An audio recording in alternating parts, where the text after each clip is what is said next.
Spelunky used to be a free game created by Derek Yu, an indie game developer, in 2008. It was later remade for the Xbox in 2012 and for PS4 and PC in 2014, for, of course, a higher price than just, free. And oh boy, am I glad that they did remake this game. Spelunky is a 2D platformer roguelike with permadeath that features an unnamed spelunker stuck in a cycle of perpetual death and rebirth. Stuck in caverns, he tries to escape while also trying to make a profit. It's difficult and often seems to not be very rewarding at certain times, as you can go an eternity playing the game and not make any progress at all. It does have permadeath after all. Overall, it's just a really solid indie game though, and you can sink a ton of hours into it and it still be fun despite your kind of lack of progress. With Spelunky 2 out now, I've decided to analyze just why I loved the first game so much, and maybe later I can make a video on Spelunky 2, but not today. I had to re-record this section so many times because apparently this microphone just does not like to record this part of the video.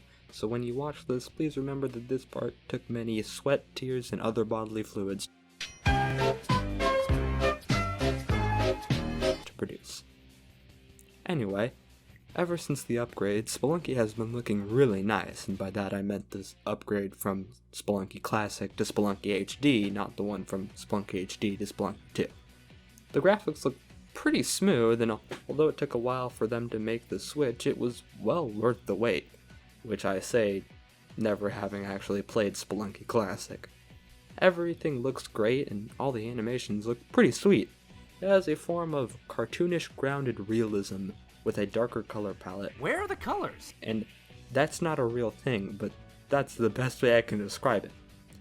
It's a little darker and grittier, it feels more realistic, but then you look at it and you're like, well, those are like cartoon graphics. And so I'm not really sure how to describe what I'm looking at, and so that's the best I've come up with. It can be What did he say? super frustrating, getting attacked by the enemies, a billion times or whatever, but they all look pretty decent and pretty well animated when they're attacking you. I mean, I don't often stop to consider the animation of this caveman or Yeti beating me up, but when I think about it, they look pretty good. Well, more than I could animate anyway. Doesn't really say much though. Overall, I really like this art style, and it still really holds up for me against the new Spelunky 2, which I have to stop mentioning because eventually I'm just going to force myself to make a video about it if I keep remembering it, and I don't want to do that. So, overall, I like the art style, although the pixel graphics, pretty charming in their own way, I have to say. Maybe I will do a Spelunky Classic Let's Play or review. Maybe I will. I've already told you what I think about the visual stuff and kinda gone on a tangent there, so now I'm going to talk more on the auditory.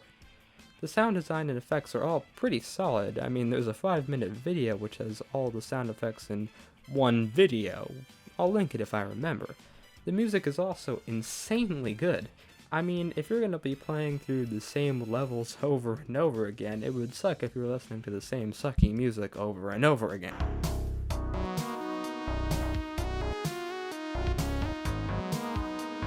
My favorite is the Ice Caves, specifically the Yeti one. It's 1908 on Spelunky HD OST with labeled tracks. Yes, that's the real title of the video. I've got to say, for just a random indie game project, those tunes are a bop. Instead of getting pissed off because I'm forced to listen to the same sounds over and over, I'm actually happy that I get to listen to them all the time. Maybe I'll add some of them to the soundboard. Smells like wet fur in here.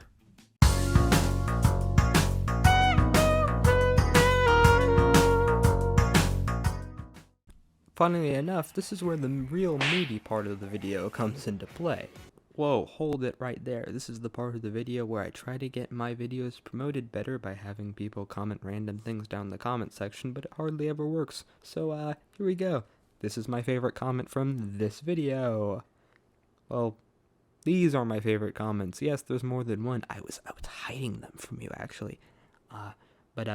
Give this guy a shout out, speech to text. Wait, no, that's not how that works. I mean text to speech. Give this man a shout out. Green_vessel Yay, Google Translate said your 269. username. Anyway, back onto the video.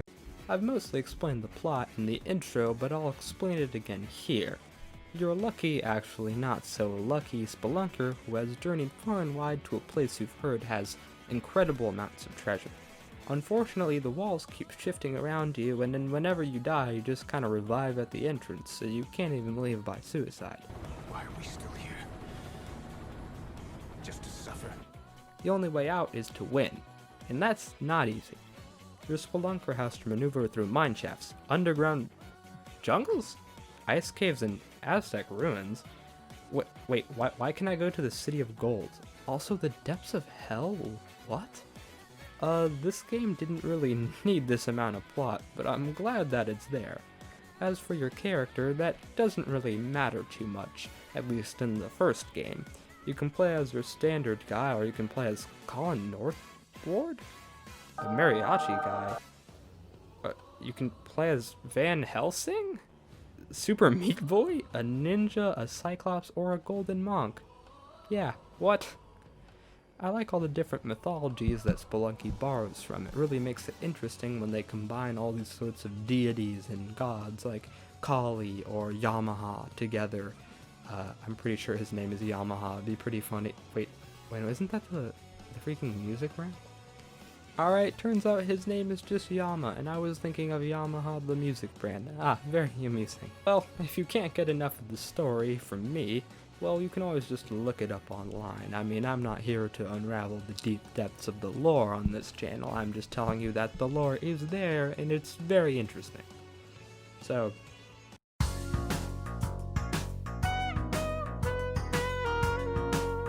now we've arrived at the difficulty section of Spelunky. Spelunky is a intentionally very difficult game. You know, sometimes people make their games difficult because they couldn't make a long game or a really well thought out game, and so they make it difficult so you can try to get your value out of it there, which is actually why some old Nintendo games or other old video games are very difficult, you might find, and unforgiving because, you know, well, part of it is they hadn't really figured out how to make a great video game yet, and part of it is because of time constraints. We can't make this game really long because, you know, we can't really do that, so we're just gonna have to make it very hard, and that way people will spend a lot of time on it because they can't beat it. But in Spelunky's case, it kinda has to be this way. When you have permadeath, as in every time you die you start at the beginning, if you made your game very long, that would make it really annoying, as you'd have to keep restarting it only to die, you know, 2 hours in. So for its kind of game, it's more effective to just make a shorter game. The difficulty stretches out your playtime just because, well, it is difficult. If you actually were really good at the game, you could have beaten it really fast.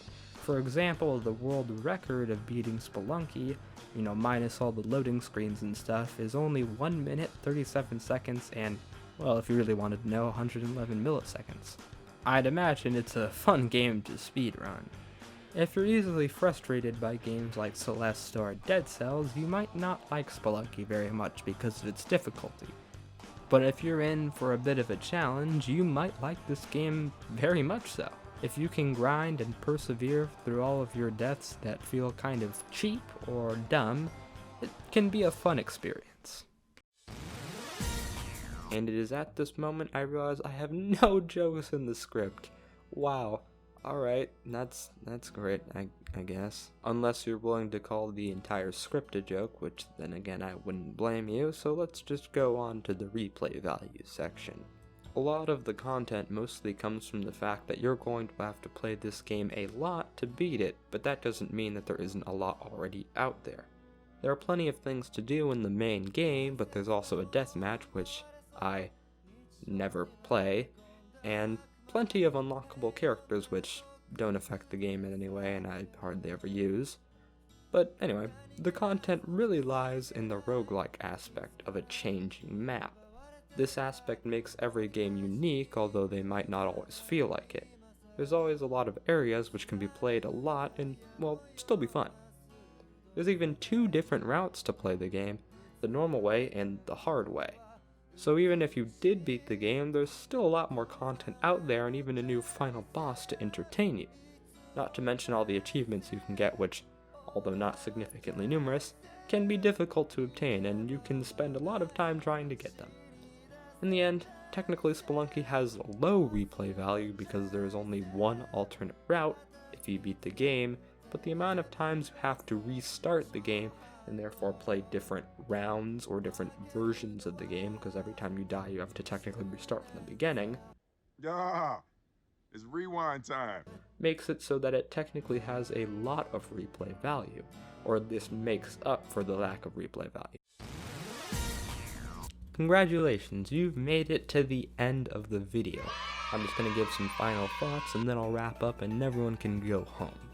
Spelunky 1 is a great game in which I have grinded out way more hours than I'd care to admit, as Spelunky was actually one of the first games I ever played on Steam. And so I've had it for a while and I wasn't really good at it at the beginning because I hadn't really played a lot of video games up until the point I had bought the game. So it's nice to see that it's still as fun as I remember it, as I've been replaying it as of recently, which I hope has entertained you with the compilations I have released. And I want you to know that it holds a very special place in my heart. I really enjoyed this game when I first bought it, and while that feeling has transferred more to the sequel now that it has come out, I still recognize the original for all the entertainment it has given to me. Especially since, we're trying to record Spelunky 2 is like trying to carry a sack of bricks with your index finger for my computer, and the footage doesn't really come out that great. Whoa, before this idiot is gonna finish his whole Spelunky review or whatever, I got something to tell you about a new proposal for the end of my videos. I've decided to leave little facts at the end of my videos as kind of a reward for watching it all the way through, because I need that watch time. Well, my head is filled with useless knowledge, and I mean, someone's gotta be the bearer of that. First up, did you know that 95% of my viewers are not subscribed? No, this is a joke. Please don't leave. This isn't the actual fact. What the actual fact is that did you know that, contrary to popular belief, mixing the household products of ammonia and bleach doesn't actually create mustard gas? Sorry, Bobby Hill, but that fact just ain't right. What is right is that it actually disperses gases into the air called chloramines, as in chlorine gas, which is also very dangerous. Please don't breathe it in. Also, please don't try to smoke it. You will die. Anyway, back onto the video, or rather the outro, I guess. Anyway, I really hope you liked this kind of brief review on Spelunky 1. It's a game I've really enjoyed and I really love to play over and over again. I'm thinking about trying to get all the achievements eventually, doing that. If you want to see that, then I don't know, hit the like button or whatever. Alright, I'll see you guys next time.